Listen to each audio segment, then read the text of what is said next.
Esteban Chacón nos dice que en relación al tema de la marihuana, los pro marihuana, los pro cannabis, dice él, casi siempre sacan a cuento conceptos como la libertad y el consumo responsable. Esto se aplica a personas maduras, con discernimiento. Pero yo trabajo frente a la Plaza Brasil y la veo todas las tardes repleta de jóvenes que se dedican a fumar marihuana y a beber. Muchos son escolares. Me pregunto, ¿es normal que un número importante de nuestros muchachos, de nuestros chiquillos, qué sé yo, consuman marihuana? ¿Qué señal hay en el hecho que estos niños quieran alterar sus estados de conciencia, estar volados o borrados? No creo que un estudiante inteligente, enfocado en estudiar, pierda su tiempo drogándose. Bueno, eso es lo que pasa con los inteligentes. Los otros, para que se dé el consumo responsable, tiene que existir la responsabilidad, cosa muy escasa en la juventud. He visto las actitudes que afloran estos muchachos cuando combinan marihuana y alcohol. Pierden el control con mucha facilidad. Tú sabes que es un hecho científico, tapado, que consuman o no marihuana o alcohol, la gente muy joven tiene menos desarrollo de lo que se llama de la corteza prefrontal, que es la que te genera el control de tu conducta. Son más descontrolados casi por una razón de estructuración del cerebro. Eso toma años que se produzca un control, y por lo tanto es muy fácil incidir sobre ello. Es muy fácil que un muchacho pierda el control y sobre todo está con droga en el cuerpo. Benjamín Muñoz nos dice: los vientos de lo políticamente correcto soplan muy fuerte. Lo digo a propósito del proyecto Carrera Docente. ¿Cómo puede ser que un profesor llegue a ganar mínimo 1 millón de pesos y además dispongan de un 40% de horas de trabajo destinadas supuestamente a labores administrativas, es decir, no clases? Habría que recordar cuánto gana un ingeniero civil, un enfermero, un abogado al egresar, cuyas carreras son muchísimo más exigentes en su currículum, así como los requisitos para ingresar. Eso es un hecho matemático, digamos. Más encima, el sindicato de profes se niegan a ser evaluados aún teniendo un 40% del tiempo remunerado para capacitarse, teóricamente. ¿Quién supervisa que las horas no lectivas, como se llaman elegantemente, sean efectivamente para trabajar y no para tomar desayuno? Yo fui profesor y conozco esta realidad, nos dice. Un ingeniero, un médico, abogado que no se capacita, simplemente no sirve y es reemplazado. En estas discusiones se echan de menos políticos de estatura que pongan las cosas en una perspectiva con realismo y criterio. Vamos a hablar de lo que pasó ayer con la carrera docente. Por supuesto que vamos a hablar, sí. Y sigo con los Jorge Molina. Aquí nos hace uno de sus típicos mails de Jorge con datos interesantes sobre la producción de cobre. Dice, en resumen, porque es algo largo, que según los estudios hechos en Estados Unidos, la demanda del año 2030 va a aumentar en un 40%, pero Chile, a su vez, no va a poder aumentar en proporción a esta mayor demanda su producción por la carencia de nuevos mega descubrimientos, el agotamiento de la reserva de los que ya existen y la carencia de nuevas tecnologías de explotación. A mí me llama la atención, efectivamente, que no tengamos mucha más investigación tecnológica y científica nosotros, los primeros productores de cobre del mundo en estas materias, para no seguir haciendo la fácil, ¿no? Sacando esto es una metáfora, lo digo para esperar a los que no entienden las metáforas, sacando el cobre con una palita nomás. David Alfonso Orellana, termino aquí, nos dice que el tema de hoy es la felicidad. El progresismo de izquierda sostiene que la felicidad viene por defecto con la vida, por default, viene incorporado en el DNA, digamos. Creen que por el simple hecho de nacer nos merecemos ser felices. De esa premisa se desprende que si no somos felices es por algún factor externo culpable. El Estado ha fallado. La perspectiva tradicional o conservadora reconoce, y esto se reconoce hace cientos de años, lo reconoce cualquier pensador que tenga un dedo de frente, que la felicidad no viene incluida. No viene. La felicidad se obtiene con grandes dificultades, con una vida dedicada con devoción a su búsqueda. Yo diría el trabajo disciplinado. Lo natural es la infelicidad, totalmente cierto. No la felicidad, o por lo menos la frustración. Basta recordar cualquier parto y recordar que lo primero que hacemos cuando nos dan a luz es llorar.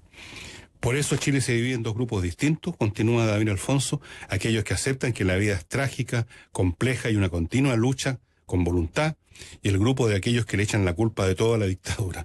Bueno, le echan de culpa a la dictadura, al imperialismo yanqui, al empedrado, al modelo, al Estado, a la injusticia, a las leyes burguesas, todo lo que se ponga por delante, efectivamente hay que echarle la culpa. Cecilia. Seguimos con Gonzaloxi, que dice, como siempre, estimado Cecilia y Fernando, hacer anuncios sobre delincuencia sin pirotecnia.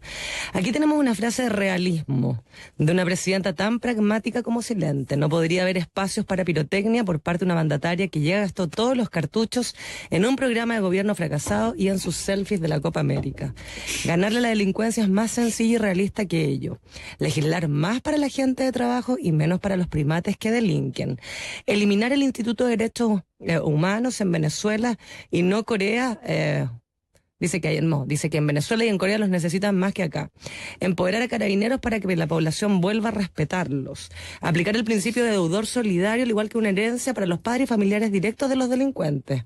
Cambiar el sistema judicial garantista que permite la existencia de la puerta giratoria, y aunque los defensores de lo absurdo abundan, aumentar la construcción de cárceles. Está claro que hay mucho indeseable suelto.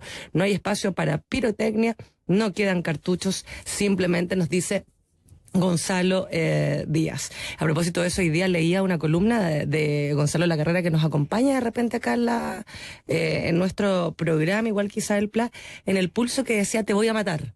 A propósito justamente de los casos que han existido, no solamente de delincuencia, sino que otros bastante interesantes. Giovanni Capitani dice: saludos a mi gran dúo dinámico. ¿Sabes tú que yo cuando era chica, una de las cosas que más me gustaba escuchar era Nino Bravo y el dúo dinámico? Chica, po. Debería haber escuchado otra música, el dúo dinámico me fascinaba. He tenido 4 meses para que te fascine. No, pues tenía, no sé, es que lo escuchaba ya hasta como los 10 años. Saludos a mi gran dúo dinámico, que siempre es un placer escucharlos. Ahora les escribo para comentar el cada vez más malo servicio de metro que tenemos. El otro día lo íbamos a comentar con Fernando, que ya no solo es el de esperar en las estaciones más del tiempo debido, sino que ahora hay que sumar que es más habitual encontrar vendedores ambulantes o cantantes. Se ha democratizado, ¿no? Imagínate, que solo producen molestia en un atiborrado metro. Y para qué decir de la suciedad que están sufriendo los vagones, ya que es más común encontrarse papeles y cuánto desperdicio en el suelo. Antes el metro me daba la confianza de llegar a tiempo a mi trabajo. Ahora debo salir varios minutos antes que no para no tener problemas. Se deterioró, sin duda. Mira, ¿qué otro orgullo perderemos los chilenos? Me despido de ustedes deseándoles con mucho cariño una buena jornada. Y eso que Giovanni Capitani no pone, el típico caballero, como tú dices, que está siempre ahí como en plaza y tal y todo, que se pone afuera del metro y que grita, Fernando: ¡tengo hambre! ¡Tengo hambre! ¡Tengo hambre! Y uno se va cambiando de metro y está el mismo: ¡tengo hambre! Se democratizó también eso. Absolutamente. Y por último, Ricardo Fernández nos dice, a propósito de lo que estábamos hablando ayer con respecto a esta la delincuencia, lo que estaba pasando, es tan ridículo como cuando el ladrón le dice al juez: no robaré ni asaltaré nunca más, señor juez. Se lo prometo, se lo juro, se lo rejuro por mis padres, por mi hijo. ¿Te has escuchado eso? Que yo siempre desconfío en la persona que dice: pero si te lo juro por mis hijos. Yo desconfío al tiro. Dice, y lo deja libre para tenerlo en una semana más en tribunales otra vez. Yo creo que contaba una anécdota de mi madre cuando iba a contratar a una empleada doméstica a las agencias de empleo que habían en esos años, los 50, 60. Entonces la hablaba con cada una de ellas. Y cuando una le decía: y sé preparar esto, y sé hacer esto, y sobre todo, señora, yo soy muy honesta. Ah, no, hasta ahí no me ha llegado la conversación. Decía mi mamá: una persona honesta no anda diciendo que es honesta, lo da como una cosa natural. Esta tiene que ser ladrona, así que hasta luego. Pero no te pasa, Fernando, eso que de repente la gente te dice: pero Fernando, te lo juro por mis hijos. A mí me baja una angustia. Nadie juraría por sus hijos.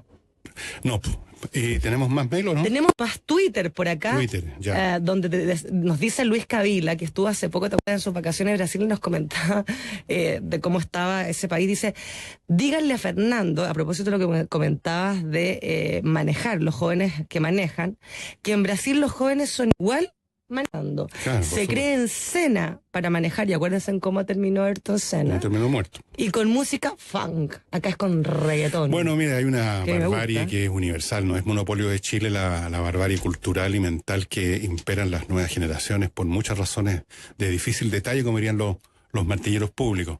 Y claro, por supuesto, los jóvenes en todas partes hacen las mismas leceras y terminan muchos de ellos en la cama de mármol del médico legista, o sea, en la morgue, lamentablemente, produciendo un enorme sufrimiento a sus padres. A mí me tocó, fíjate, cuando era trabajaba en lo que se llama el de policía, en las últimas noticias hace muchos años. Ahí empecé a trabajar como periodista, aunque no me recibí nunca periodista. Entonces, pero de algún modo u otro me las arreglé y me tocó ver N veces a familias hechas pedazos, porque mira tú cómo empiezan las cosas, ¿eh? Le habían regalado un auto al hijo. Por supuesto, los niñitos pidiendo siempre auto, no se les ocurre otra cosa. Los papás lesos dándoles el auto, y a la, qué sé yo, a la semana, al mes, al año, una tragedia, porque los cabros... No tienen responsabilidad. Entonces la típica era cabros que venían de vuelta a una fiesta, todos curados, todo histérico, todo eufórico, con esa euforia tan tonta con que fácilmente cae la gente joven con un gramo de alcohol y terminaban muertos. A mí me tocó una vez, fíjate, ir a una casa a preguntar, porque yo tenía que hacer... Estaba reporteando, tenía que ir a preguntar, bueno, ¿qué pasó? Y no sabían los papás, o sea, yo llegué de mensajero de la desgracia, fue una cosa terrible. Era ver esos padres que abrían los ojos, pero ¿cómo que es mi hijo? Y trataban de buscar razones para pensar que no era, pero cómo se llamaba realmente, y yo ahí me sentí pésimo. Yo pensé que ya sabían, si no yo no hago esas cosas.